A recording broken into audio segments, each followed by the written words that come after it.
Se sentirem confortáveis, vamos fechar os nossos olhos físicos, elevar ainda mais os nossos pensamentos a Jesus, a Deus, nesse momento de paz, de harmonia que se encontra nesse ambiente. Vamos agradecer a esses amigos espirituais, a Jesus pela vida, pela família, pelos amigos, por estarmos aqui nesse ambiente acolhedor.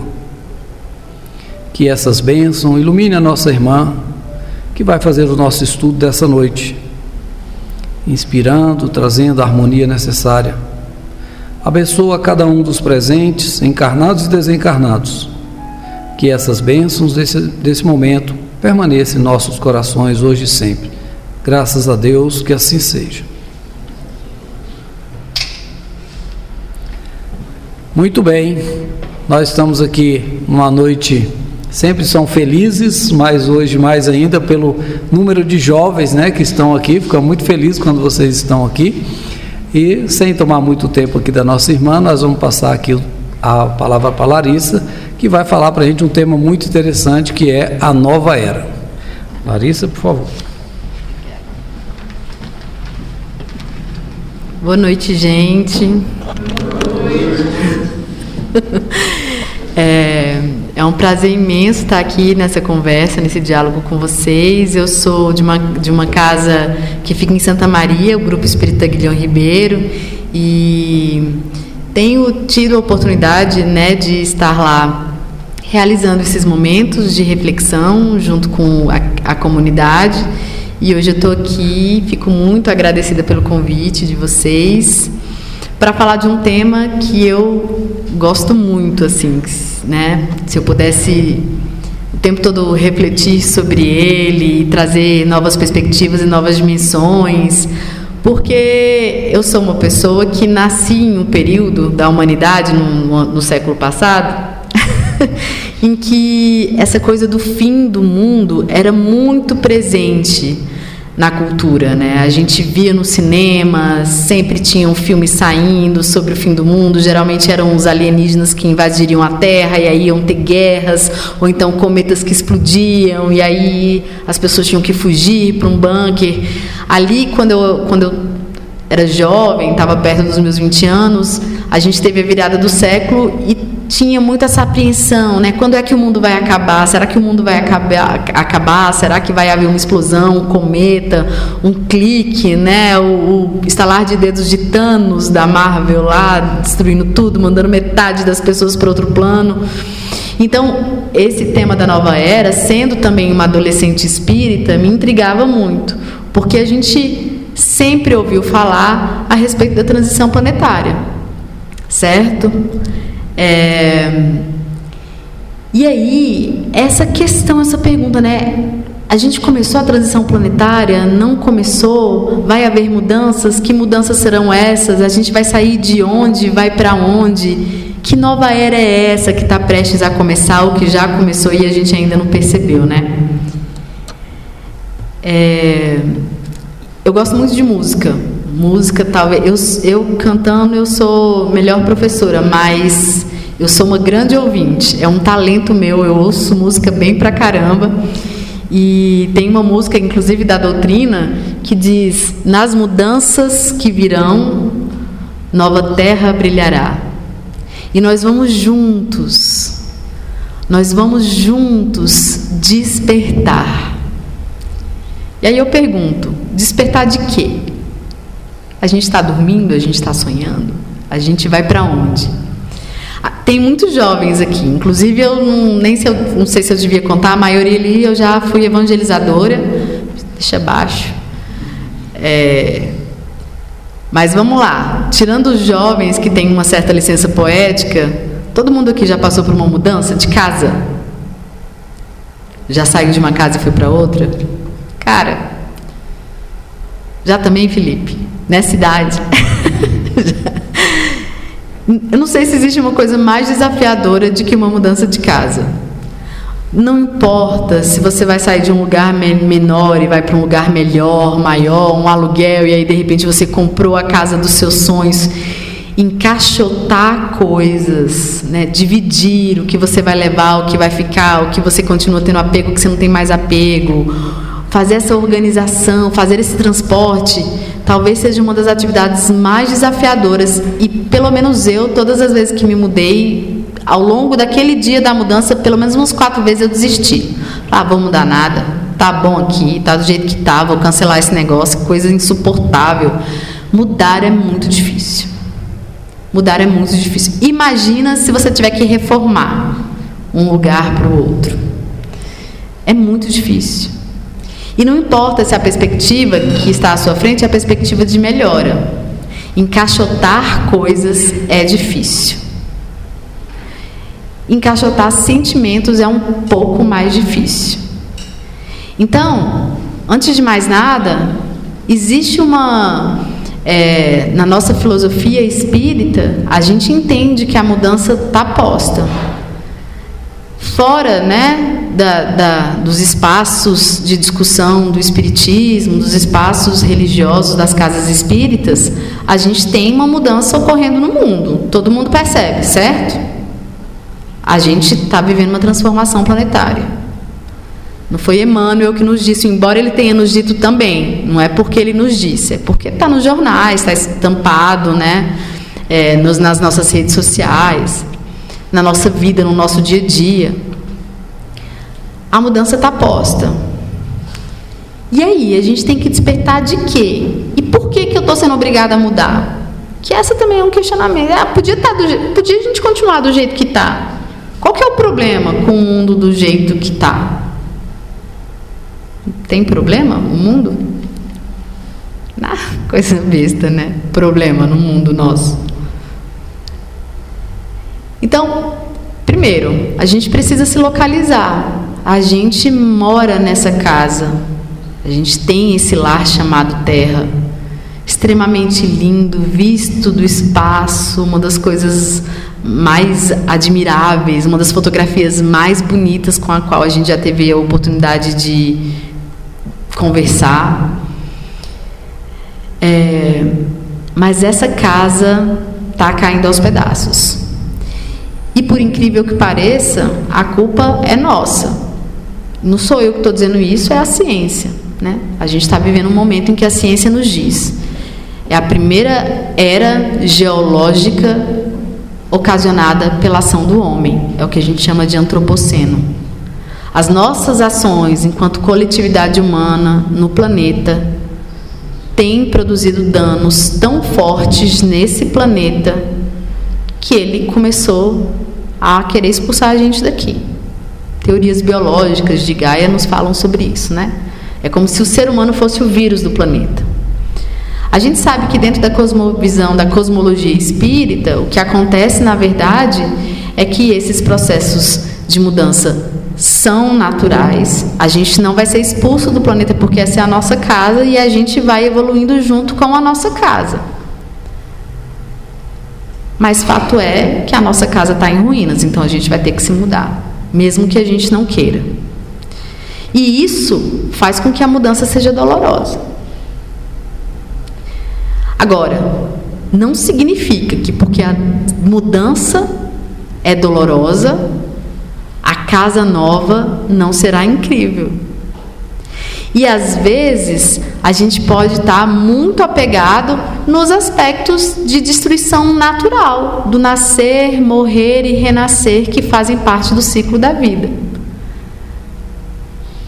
A gente poderia, de repente, continuar nessa nossa casa meio caindo aos pedaços, né? Com essas enchentes, matando centenas e milhares de pessoas todos os dias, avalanches, terremotos, maremotos, guerras e, né, epidemias, né? Passamos agora recentemente, parece que faz muito tempo, não sei como é que é a sensação de vocês, né? Mas a pandemia foi há 5 anos atrás, e às vezes eu não sei se está perto ou se está longe, eu sei que mudou a nossa noção do tempo. A gente nunca achou que ia passar por uma coisa como essa, recentemente na nossa história, por causa da tecnologia, dos cuidados médicos. Passamos por tudo isso, aquecimento global, né? Esse inverno de verão que a gente passou agora em janeiro, uma coisa completamente nova para mim, que moro em Brasília há pelo menos 40 anos.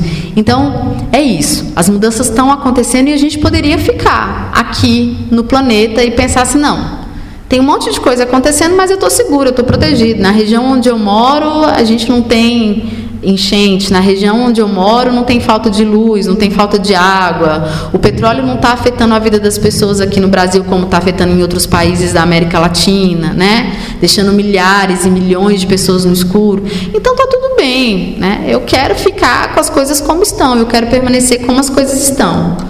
Só que o universo segue uma lei. E aí, eu queria compartilhar com vocês a imagem dessa teoria, né, que são as fractais. Não sei se todo mundo aqui já ouviu falar de fractal. Tem uma física ali, não me julga, eu sei muito pouco sobre esse assunto. Aí você me ajuda, qualquer coisa. E o engenheiro também, ó, o pessoal da matemática menos, eu sou formada em artes. O Riquelme também, me ajuda qualquer coisa, firmeza aí. O que são essas fractais, né? São reproduções menores de uma imagem maior, certo? É como se esse grande todo fosse subdividido em partezinhas e essas partezinhas reproduzem a imagem do todo. Então, a gente consegue ver imagens parecidas em grandes eventos da natureza que se reproduzem em pequenos eventos. Ou no nosso corpo, ou numa flor, né, numa folha, em qualquer lugar. E aí, a gente começa a se perguntar, caramba, então quer dizer que esse mundo, que nesse momento está bem doido, ele segue uma lógica? Alguém construiu isso e foi uma engenharia incrível, perfeita, harmônica, equilibrada, reproduzível. Então aqui a gente tem a imagem da medula e aí a gente tem também a imagem desses relâmpagos. Eu ia falar trovão, aí eu lembrei que trovão. Ah, tá vendo? É porque, gente, vocês não estão entendendo, eu estou aqui na frente, o engenheiro, ele está me julgando muito, aí eu estou um pouco com medo aqui dessa... Então, a gente vai ter uma imagem em larga escala e uma imagem em menor escala. Se parecem? Mais ou menos?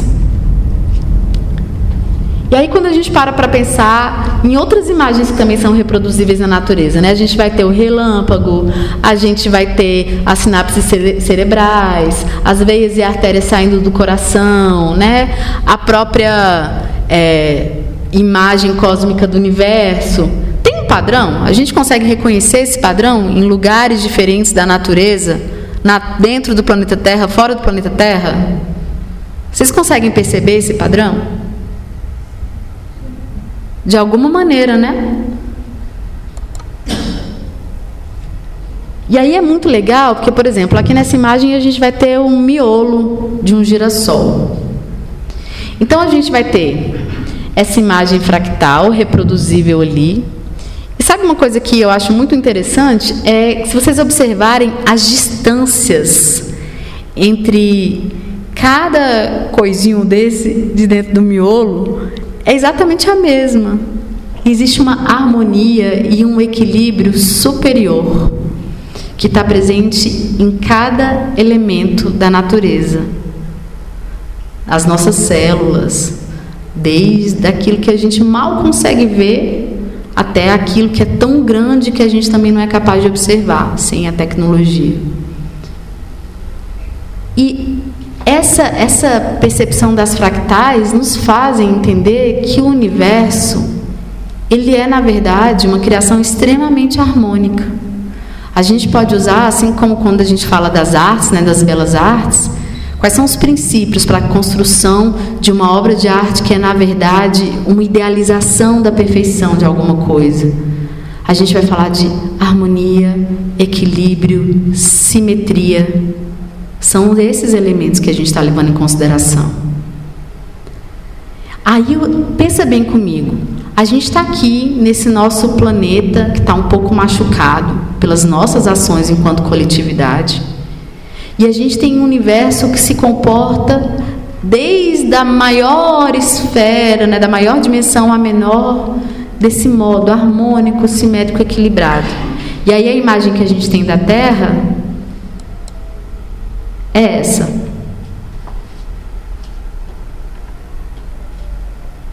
Vocês acham que uma imagem de desabamento, de incêndio, se parece com uma fractal do universo? Então tem alguma coisa errada, né? Claramente tem alguma coisa errada. A gente pode até não entender de forma articulada, mas a gente consegue enxergar e a gente consegue intuir. Tem alguma coisa errada. Então, se por acaso passar pela cabeça de alguém aqui, mas por que a gente está sendo obrigado a passar por essas mudanças? Por que a nova era precisa começar? E já começou, né? Porque a gente está em desarmonia com o universo, com a lei. E a gente precisa se harmonizar. Por quê? Porque a harmonia e o equilíbrio vão trazer para a gente também outros estados.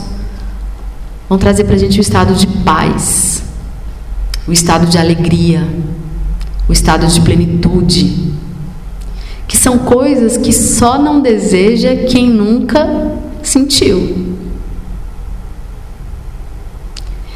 Então, a gente primeiro precisa se perguntar, no mundo como ele está, tão desarmônico com a lei do universo, com o conjunto da obra divina, eu sou capaz de sentir paz? Eu conheço a sensação da abundância? Será que eu sei, pelo menos assim, um pedacinho do que pode ser a felicidade? Ou a comodidade? E talvez a gente não saiba. Dentro da psicologia, aí fala, cadê a psicóloga me olhando, me julgando agora? Aí, ó, você também? Caraca, velho. Agora é a vez dos psicólogos me julgarem. Esqueci, tá vendo? Eu vou fazer a piada. Gente, eu tô numa fase da minha vida que se eu fizer uma piada já era. Nunca mais eu consigo voltar para o raciocínio. Mas...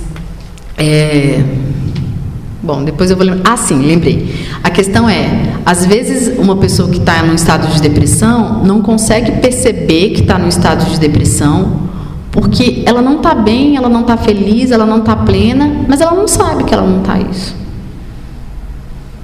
E se ela não sabe que ela não está isso, significa que é porque ela não sabe como é sentir isso. Então, talvez a gente relute ainda com a ideia de harmonia. E pense, não, eu quero continuar vivendo essa transgressão, eu quero fazer o meu próprio caminho, eu quero ir para o caminho que não é o caminho da lei. Tudo bem, você pode. Deus te dá esse livre-arbítrio. É por isso que nós estamos aqui, porque Deus nos deu o livre-arbítrio. Mas ocorre que quando nós sentimos a benevolência divina, a generosidade divina a partir da sua justiça, a gente não quer mais se desgarrar. Porque como filhos de Deus, nós também podemos imaginar que somos nós, fractais de Deus. Talvez o nosso destino seja mesmo, e graças a Ele, reproduzir todo o amor e todo o bem que Ele é capaz de emanar. Então, quando a gente ficar um pouco cansado com as mudanças que o mundo vem passando, antes da gente se apegar com a ideia da mudança em si, como uma coisa destrutiva, cansativa, desesperançosa, nos lembremos que toda mudança é uma oportunidade de recomeçar e de transformar uma imagem desequilibrada em algo que caminha para a lei divina do amor e do bem. É por isso que a gente vai mudar.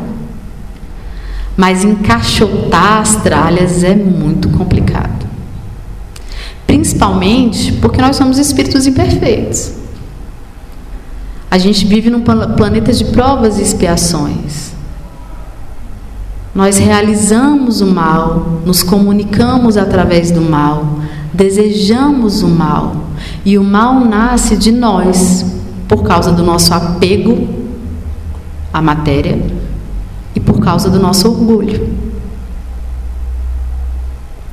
Se a mudança está difícil, eu também posso garantir a vocês que a culpa é nossa, de todos nós.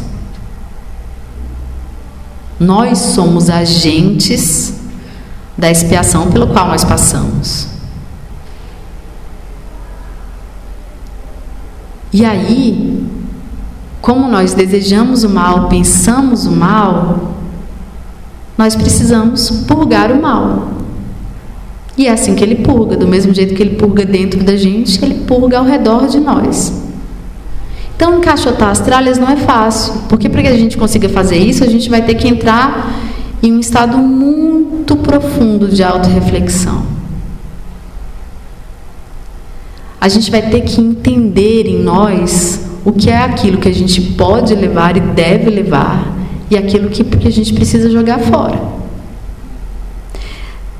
Talvez a gente não seja acumulador de objetos, como algumas pessoas, podem desenvolver esse desejo, de guardar um monte de coisa que tem significado, que faz a pessoa se lembrar de um tempo específico, ou nutrir uma necessidade, uma sensação de insegurança de que aquilo vai ser necessário no futuro.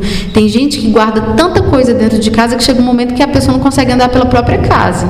Isso também é uma característica do momento que a gente está vivendo, desse momento ansioso, um pouco desesperançoso, para qual algumas de nós nos entregamos. Mas assim, se a gente não é acumulador de coisas, a gente é acumulador de sentimentos e pensamentos que não nos levam a nada.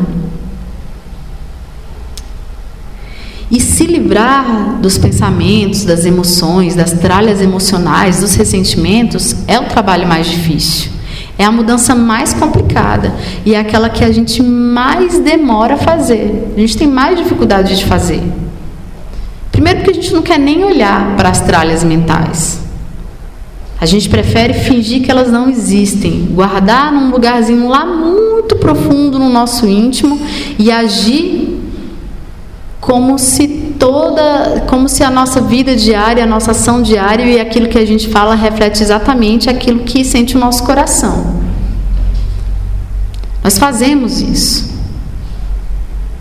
Então, tão pesados das nossas próprias tralhas mentais, a gente se sente mesmo incapaz de realizar as mudanças necessárias mesmo. Por isso que eu comecei a pensar que quando a gente fala de nova era, mais importante do que as mudanças externas é a mudança íntima. Se eu não me mover intimamente, se eu não olhar para mim muito lá profundamente, não fizer o meu trabalho de reconciliação com a luz que eu sou, por ser uma filha de Deus, a nova era não chega para mim. Ela pode até chegar para o mundo, mas ela não vai chegar para mim.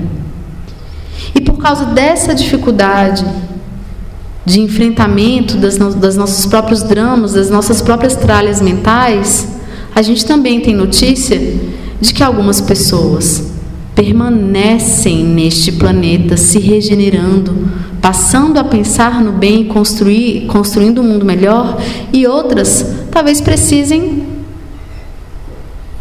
praticar um serviço de caridade num outro orbe, num outro planeta, longe da sua própria casa e da sua família, do seu ciclo reencarnatório. Essa história é uma história que a gente já ouviu falar.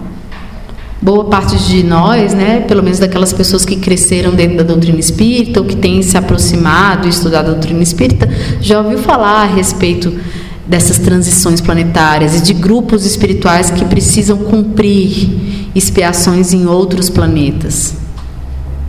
É sabido por nós, porque o Espírito de Emmanuel nos contou há muito tempo atrás, em 1939, que essas coisas iriam acontecer, que do mesmo jeito que na formação do planeta Terra e das primeiras sociedades a gente teve a visita de grupos exilados lá de Capela, a gente também, nesse momento de transformação, talvez tenha, talvez não, né? A gente vai ter que enviar alguns grupos que vão prestar serviços de auxílio civilizatório com outro planeta primitivo. E aí é muito mais doloroso, né? É muito mais doloroso se a gente parar para pensar que a gente vai ter que se apartar de quem a gente ama por causa da dificuldade de realizar a mudança e de abrir mão das tralhas mentais.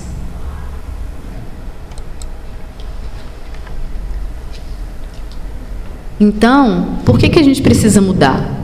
Se integrar à luz, equilíbrio e harmonia do universo é o nosso destino. É para isso que a gente precisa mudar. E aí, Emmanuel fala também sobre isso, que Deus não pode descer à Terra para errar conosco. Isso Ele não vai fazer. Mas Ele também não vai permitir que a gente permaneça errando. Se nós, sozinhos, não conseguimos ser resilientes e nos adequar à harmonia do universo, vai chegar um momento que Deus vai falar: chega. Chega. É tempo demais em sofrimento. É tempo demais cultivando mágoa, ressentimento, desilusão. É chegada a hora, são chegados os tempos da gente se encontrar com esse outro lugar profundo em nós que nos faz lembrar de onde nós viemos. E essa é, enfim, a transição planetária. Que não vai ser feita exatamente por nós. Os espíritos também já nos contaram isso. Nós estamos preparando o terreno para que novamente grupos civilizatórios de espíritos bons possam chegar e nos auxiliar nesse processo de progresso. Isso também já foi dito para a gente. Mas a gente precisa fazer o nosso trabalho, preparar o terreno para que isso aconteça. Pegar as caixas e começar a fazer a separação daquilo que é possível que a gente leve e daquilo que a gente não pode carregar mais.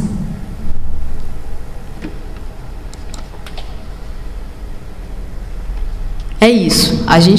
O planeta Terra já passou por várias eras geológicas, né? Nós já fomos uma grande bola de gelo, a gente também já foi uma grande bola de fogo, a gente já foi um único continente, a gente já passou por vários estados e temperaturas, mas o antropoceno é causado pelo nosso desajuste. Essa era é a era em que todos os problemas climáticos que nós estamos vivenciando são problemas nossos. E a gente não vai resolver um problema coletivo de forma individual. Ou a gente cresce todo mundo junto, ou o planeta sofre. Ou a gente evolui enquanto civilização, ou a gente permanece aqui e vai muito brevemente se separar de entes queridos que vão precisar fazer, né, completar missões em outros espaços. Assim como os exilados de Capela, o planeta Terra se desenvolveu tecnologicamente. Nós já fomos à Lua. Nós, né, assim, os grandes magnatas atuais têm projetos para que a gente consiga habitar Marte. Se a gente vai conseguir outra história, né? Não é a gente que determina isso. Mas tecnologia a gente tem, conhecimento científico a gente tem, e tem pra caramba. E moralmente? Por exemplo, um drama da atualidade é a inteligência artificial. A gente consegue projetar uma máquina para agir como um ser humano, em termos de processamento de dados, de sinapses cerebrais. A gente consegue imitar um cérebro humano nesse sentido. E a crise é: se a máquina passar a fazer por nós tudo o que nós devemos fazer, quem trabalha? Quem cresce? Quem progride? Quem se desenvolve? Qual é o papel do ser humano no seu próprio processo de desenvolvimento? Não que a inteligência artificial não tenha sua razão de ser e não possa contribuir muito para o progresso. Pode. Mas os estudos recentes têm inclusive sugerido que, graças à inteligência artificial e às tecnologias da informação, nós temos pela primeira vez uma geração que não supera cognitivamente a geração anterior. Nós não estamos ficando mais inteligentes.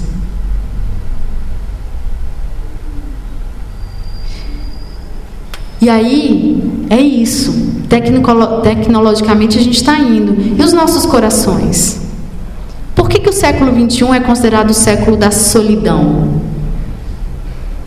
Por que nunca no mundo houve tantos casos de depressão, de pânico? Por que as pessoas estão tristes? Por que envelhecer tem sido tão doloroso? Por que a gente tem que o tempo todo se perguntar quem cuida de quem cuida? Por que a gente tem visto tantas mortes dentro dos lares? Tantas crianças órfãs, sem mãe?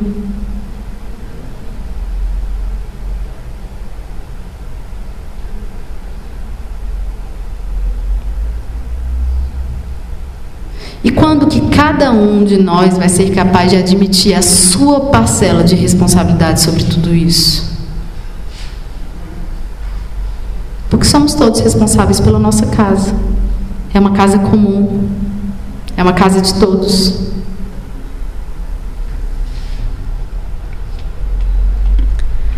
A revelação nos ensina todos os porquês. Está aí. A gente consegue visualizar, intuir, sentir os porquês da mudança.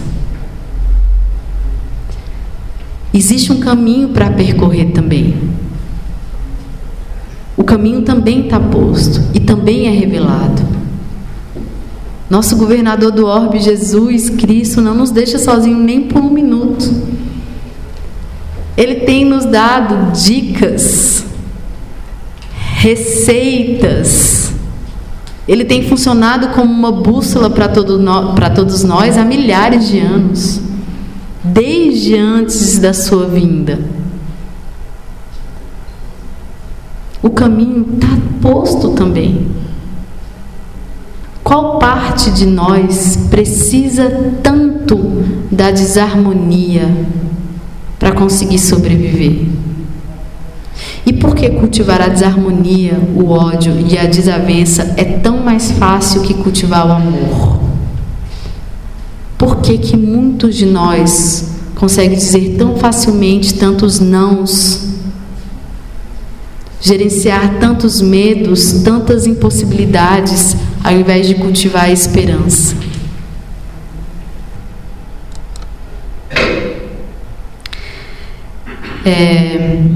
Em 1939, o Emmanuel, através da psicologia da psicografia do Chico Xavier, traz luz a uma série de questões planetárias a partir do livro A Caminho da Luz.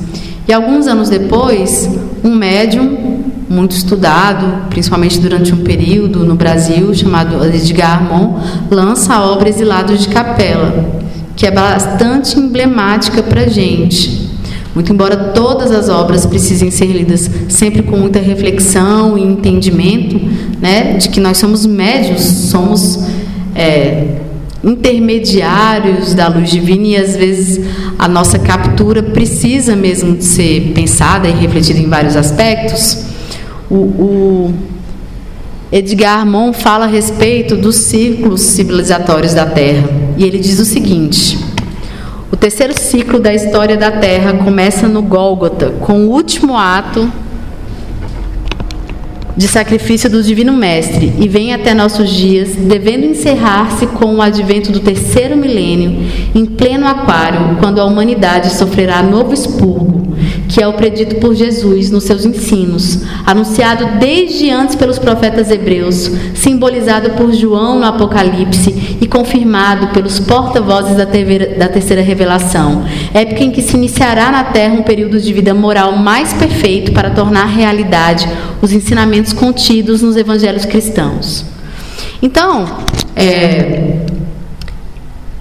como que eu sei que a transição planetária começou? Porque isso também está sendo dito para a gente, não só pelos espíritos, dentro do esclarecimento da nossa doutrina consoladora, mas também, né, no Apocalipse, que é um evangelho que está ali dentro dos evangelhos, muito antes do Novo Testamento, no Velho Testamento, através de vários profetas e outros enviados do Cristo em outras regiões do globo, a gente tem visto sinais desse momento de transição. Terceiro milênio, é agora.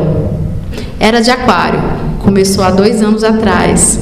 Quem gosta de astrologia aí, né, os astrólogos começaram a anunciar essa mudança de era. Entramos na era de Aquário, que é uma era, em teoria, para ser mais humana mesmo, para ser um momento visionário, onde a gente sai de um estado e parte para outro estado, um momento de novidades, de rupturas para novas construções, de destruição para uma nova construção. Tudo isso está sendo dito. E aí, há um momento de expurgo mesmo, né? Mas não é exatamente dos espíritos que terão de partir para outro planeta. É expurgo nosso mesmo. Expurgo do velho homem para a construção do novo homem. Isso é muito importante. E é isso que vai determinar o momento da nova era. E como que a gente sabe que essa era é agora? Porque Jesus falou para a gente. E estando assentado no Monte das Oliveiras, chegaram-se a ele os seus discípulos em particular, dizendo: Dize-nos, quando serão essas coisas e que sinal haverá da tua vinda e do fim do mundo? Aí Jesus responde aos apóstolos: Acautelai-vos, que ninguém vos engane, porque muitos virão em meu nome dizendo: Eu sou o Cristo, e enganarão a muitos. Vocês já viram isso, gente? Alguém dizer que é o Cristo, que é o enviado, enganando a muitos? Será que aconteceu? E ouvireis de guerras e de rumores de guerras. Olhai, não vos assusteis, porque é mister que tudo isso aconteça. Mas ainda não é o fim. Porquanto se levantará nação contra nação e reino contra reino, e haverá fomes e pestes e terremotos em vários lugares. Está acontecendo, gente? Mas todas essas coisas são um princípio. Então, uma ideia muito importante, que meu desejo é que a gente se apegue nela, é que as guerras, os rumores de guerra, a fome, isso não é o fim. Isso é o princípio. Esse é o expurgo, a necessidade de abandonar velhos hábitos. Então vos hão de entregar para serdes atormentados e matar-vos-ão, e serão odiados de todas as nações por causa do meu nome. Alguém nesse planeta sendo odiado por causa do nome de Cristo? Será?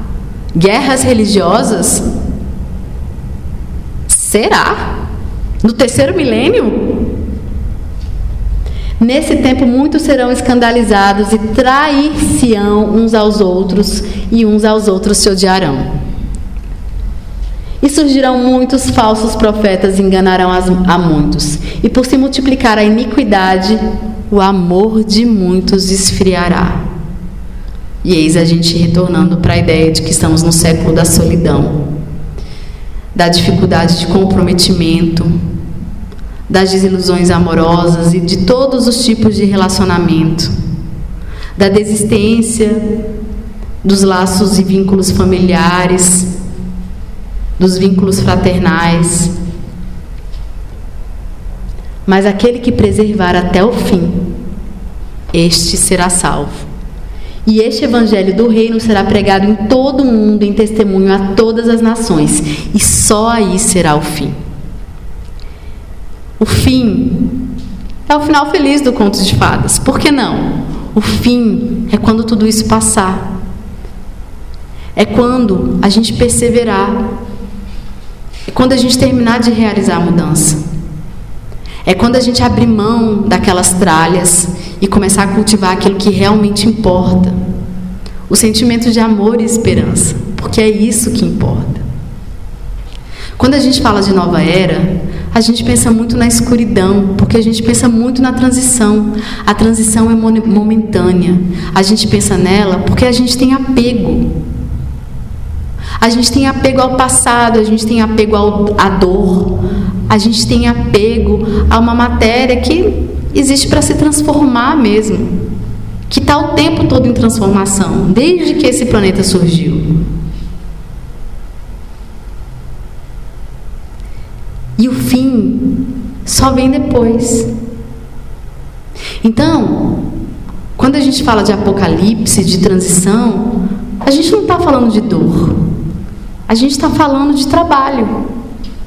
A gente está falando de um mundo que sintomatiza a nossa necessidade de trabalhar. E trabalhar coletivamente para se harmonizar, para entrar em harmonia com o fluxo divino. E isso é lindo. E Deus é tão generoso que nos dá a oportunidade de perceber o quanto a sua obra é linda, até nos momentos em que a gente ainda não concretizou. Porque essa é a nossa busca, esse é o nosso propósito. A dor é um propósito. Por mais que doa, porque dói, né? Dor dói. Sofrimento dói, é ruim pra caramba. E nos seus piores dias você pode até achar que não vai melhorar, que não vai passar, que nada vai ser igual, que você nunca vai encontrar aquilo que você perdeu de novo, que nada nunca vai te trazer os mesmos benefícios daquela ilusão que você tinha em relação a alguma coisa, a alguém, a um estado. Dor dói. Mas a Mãe Maria Santíssima dizia aos apóstolos, dizia aos doentes e disse a todos nós: tudo vai passar, e isso também vai passar. A dor passa, e sabe por que ela passa? Porque ela não é o estado natural do universo. Ela não é a harmonia. A dor é o aprendizado. Por quanto tempo vai doer? O tempo que você levar para aprender. Por quanto tempo eu vou viver as mesmas repetições? Pelo tempo que essas repetições precisarem existir para que você aprenda com elas. Que hora que minha vida vai mudar? Que as oportunidades vão se abrir? Quando você estiver pronto. Então se arruma. Se ornamente para a felicidade. Se ornamente para receber a nova era. Seja você a transformação que você quer ver no mundo.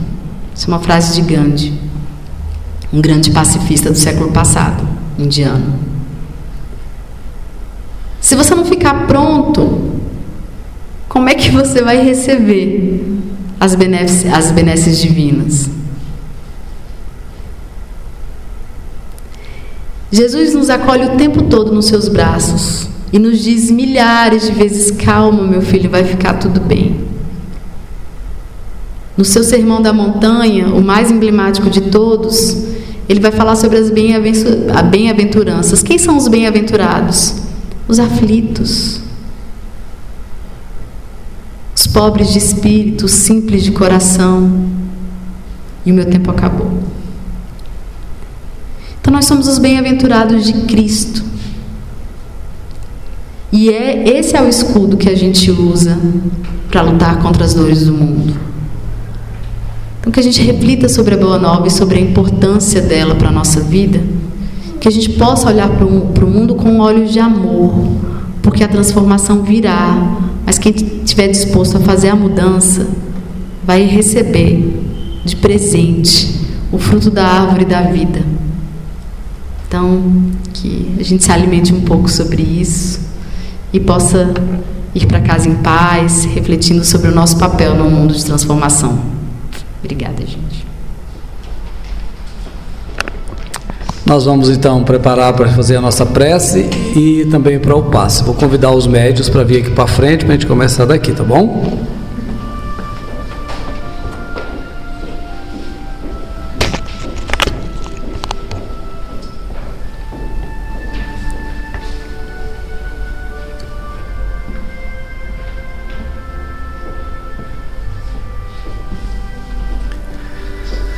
Mestre Jesus, mais uma vez, somos gratos pela oportunidade dessa noite, pelos esclarecimentos trazidos pela nossa irmã. Que a nossa vontade dessa mudança possa fazer parte de nossas vidas em todos os instantes, sempre na perspectiva de sermos melhores hoje do que fomos ontem, e vamos ser amanhã melhor do que somos hoje. Rogando nesse instante, Senhor, que essas bênçãos, essa chuva de luz nesse instante que chega sobre cada um aqui presente, seja também transformadora, seja um momento de tratamento para cada um de nós. Que essas bênçãos, essa luz, possa limpar o nosso corpo físico e espiritual, recarregando as nossas energias para a luta do dia a dia. Levamos também os nossos pensamentos aos nossos lares, a cada um daqueles irmãos que lá se encontram,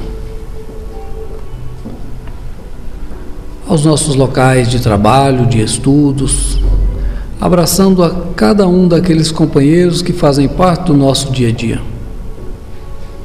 Que todos esses irmãos sejam envolvidos nessa luz, nessa paz que nós estamos vivenciando nesse instante. Rogando ainda, Senhor, a fluidificação das nossas águas, que possa ser deixado nesse instante sobre essas águas a medicação necessária de que cada um de nós necessitamos. Mais uma vez, a nossa gratidão a cada um desses amigos espirituais que cuidam de nós, de Jesus e de Deus sobretudo. Graças a Deus que assim seja.